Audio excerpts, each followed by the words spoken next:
ഉത്തർപ്രദേശിൽ red alert പ്രഖ്യാപിച്ചു. Police ജാഗ്രതയിലെന്ന് DGP അറിയിച്ചിട്ടുണ്ട് എന്നാണ്. എന്താണ് ഇതിന്റെ വിശദാംശങ്ങൾ അർജുൻ?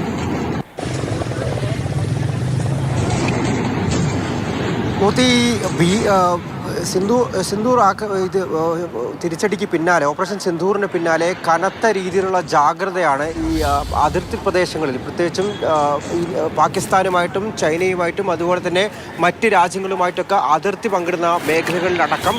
അതിനോടൊപ്പം തന്നെ തന്ത്രപ്രധാന, അതായത് ഈ സൈനിക കെട്ടിടങ്ങൾ ഉൾപ്പെടെയുള്ള തന്ത്രപ്രധാന മേഖലകളിലൊക്കെ കനത്ത രീതിയിലുള്ള ജാഗ്രതയാണ് ഇപ്പോൾ പുലർത്തിക്കൊണ്ടിരിക്കുന്നത്. അതായത് തിരിച്ചടി പാകിസ്ഥാൻ്റെ ഭാഗത്തു നിന്നും ഒരുപക്ഷെ ഉണ്ടായേക്കും എന്നുള്ള ഒരു മുൻകരുതൽ എന്ന തരത്തിലാണ് ഇപ്പോൾ വലിയ രീതിയിലുള്ള മുന്നൊരുക്കങ്ങൾ ഈ സംസ്ഥാനങ്ങൾ കേന്ദ്രീകരിച്ച് മുന്നോട്ട് പോയിക്കൊണ്ടിരിക്കുന്നത്. അതിൻ്റെ ഭാഗമായിട്ടാണ് ഇപ്പോൾ എന്തായാലും ഉത്തർപ്രദേശിൽ റെഡ് അലേർട്ട് പ്രഖ്യാപിച്ചിരിക്കുന്നത്. കനത്ത ജാഗ്രതയാണ്. പക്ഷേ പോലീസ് സേന സജ്ജമാണ് എന്നുള്ള കാര്യം കൂടി ഉത്തർപ്രദേശിൽ നിന്നും ഇപ്പോൾ വരുന്നുണ്ട്. ഒപ്പം തന്നെ മുംബൈയിൽ അവിടെ ഛത്രപതി ശിവാജി മഹാരാജ് ഇൻ്റർനാഷണൽ എയർപോർട്ടിൽ ഒരു ബോംബ് ഭീഷണിയും, അതായത് ഇൻഡിഗോ വിമാനം തകർക്കുമെന്ന തരത്തിൽ ഒരു ബോംബ് ഭീഷണിയും അല്പം മുൻപ് വന്നിരുന്നു. അതിൻ്റെ കാര്യങ്ങൾ, അതിൻ്റെ പരിശോധന അടക്കമുള്ള കാര്യങ്ങൾ ഇപ്പോൾ പുരോഗമിച്ചു കൊണ്ടിരിക്കുകയാണ്. ഇത്തരത്തിലുള്ള ഭീഷണികൾ, അതുപോലെ തന്നെ ചില ആശങ്കകൾ, മുന്നൊരുക്കങ്ങൾ, ഇതിൻ്റെ എല്ലാം ഭാഗമായിട്ടാണ് ഇപ്പോൾ രാജ്യത്താകമാനം, പ്രത്യേകിച്ചും ഈ അയൽ രാജ്യങ്ങളുമായി അതിർത്തി പങ്കിടുന്ന മേഖലകളിലൊക്കെ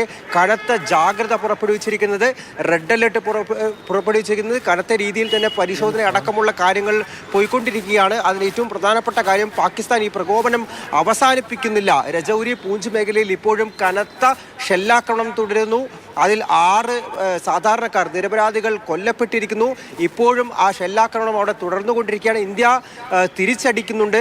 ഇതെല്ലാം തന്നെ ഈ ഓപ്പറേഷൻ സിന്ദൂറിന് പിന്നാലെ ഉണ്ടായ ഒരു കാര്യമാണ്. അത്തരത്തിൽ പല റിപ്പോർട്ടുകളും വരുന്നുണ്ട്. ഇതിൻ്റെ എല്ലാം തന്നെ അടിസ്ഥാനത്തിലാണ് ഇപ്പോൾ രാജ്യത്താകമാനം ജാഗ്രതയിലേക്ക് പോയിരിക്കുന്നതും പലയിടത്തും റെഡ് അലേർട്ട് പ്രഖ്യാപിച്ചിരിക്കുന്നതും. എന്തായാലും നേരത്തെ 10 മണിയോടുകൂടി തുടങ്ങുമെന്ന് പറഞ്ഞ ആ ഒരു വാർത്താ സമ്മേളനം ഈ പ്രതിരോധ മന്ത്രാലയത്തിൻ്റെ, അതൊരു പക്ഷേ അല്പം കൂടി വൈകി 10:30-യോടെയാണ് ആരംഭിക്കുക എന്നുള്ള കാര്യമാണ് ഇപ്പോൾ വ്യക്തമാകുന്നത്.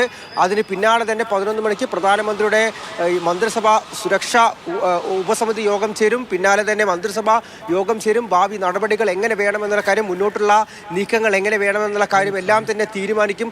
അത്തരത്തിലുള്ള കാര്യങ്ങൾ ഇന്ത്യയിൽ എന്തായാലും ഇപ്പോൾ പുരോഗമിച്ചു കൊണ്ടിരിക്കുകയാണ്. ഒപ്പം സുരക്ഷാ വിന്യാസങ്ങൾ കൂടി ശക്തമാക്കാൻ മുന്നറിയിപ്പ് നൽകിയിട്ടുണ്ട്. അതായത് ഈ ജയ്സാൽമർ പോലുള്ള രാജസ്ഥാന്റെ അതിർത്തി പ്രദേശങ്ങളിലേക്കും പഞ്ചാബിൻ്റെ പാകിസ്ഥാനുമായി അതിർത്തി പങ്കിടുന്ന മേഖലകളിലേക്കും ഒപ്പം ഈ ജമ്മു കാശ്മീരിൻ്റെ അതിർത്തി പ്രദേശങ്ങളിലേക്കും എല്ലാം തന്നെ ഇതിനോടകം വ്യോമസേന നിരീക്ഷണം ശക്തമാക്കിയിരുന്നു. വ്യോമസേനയുടെ അഭ്യാസങ്ങളും പലയിടങ്ങളിലും നടക്കുന്നുണ്ട്. അതിനോടൊപ്പം തന്നെ കൂടുതൽ വിമാനങ്ങളും അതുപോലെ തന്നെ ഈ സൈനിക ഡിപ്ലോയ്മെൻറ്റുകളും വർദ്ധിപ്പിക്കാൻ വേണ്ടിയിട്ടുള്ള നിർദ്ദേശം കൂടി. അങ്ങനെ കനത്ത ജാഗ്രതയിലേക്ക് രാജ്യം മുന്നോട്ട് പോയിക്കൊണ്ടിരിക്കുകയാണ് എന്തായാലും ഈ ഒരു ഘട്ടത്തിൽ. തീർച്ചയായിട്ടും അർജുൻ, പല അതിർത്തി സംസ്ഥാനങ്ങളിൽ, ഇപ്പോൾ രാജസ്ഥാൻ സ്കൂളുകൾ ക്ലോസ് ചെയ്തിട്ടുണ്ട്. അതുപോലെ തന്നെ ജമ്മു ആൻഡ് കാശ്മീരിലെ വിവിധ ഭാഗങ്ങൾ, ഒപ്പം ഉത്തർപ്രദേശിലും ഇപ്പോൾ മുൻകരുതൽ നടപടികൾ എടുക്കുന്നു എന്നാണ് മനസ്സിലാക്കുന്നത്. 4 മണിക്കാണ് കേരളത്തിലടക്കം ഈ സിവിൽ മോക്ക് ഡ്രില്ലിന്റെ ഭാഗമായിട്ടുള്ള നടപടികൾ ആരംഭിക്കുക. നമ്മുടെ അണക്കെട്ടുകൾക്ക് പ്രത്യേക സുരക്ഷ പ്രഖ്യാപിച്ചിട്ടുണ്ട്. അങ്ങനെ വിവിധ തരത്തിലുള്ള സുരക്ഷാ ക്രമീകരണങ്ങൾ രാജ്യത്തൊന്നടങ്കം ഏർപ്പെടുത്തിയിട്ടുണ്ട്. കരുതിക്കൂട്ടി ഇരിക്കുകയാണ് നമ്മളൊക്കെ.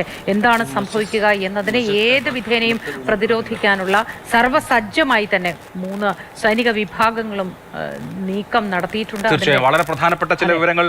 മുരീദ് കയിലെ മർക്കസ് തൈബയിൽ നടത്തിയിട്ടുള്ള ആക്രമണത്തിൽ ഭീകരന്മാർ കൊല്ലപ്പെട്ടിട്ടുണ്ട് എന്നാണ് സ്ഥിരീകരിക്കാത്ത റിപ്പോർട്ടുകൾ വരുന്നത്. ഹഫീസ് അബ്ദുൽ മാലിക് കൊല്ലപ്പെട്ടോ എന്നുള്ള കാര്യം ചില പാകിസ്ഥാൻ ടെലിവിഷൻ ചാനലുകൾ അത് സംബന്ധിച്ച സൂചനകൾ നൽകുന്നുണ്ട്. അത് സ്ഥിരീകരിക്കേണ്ടതുണ്ട്.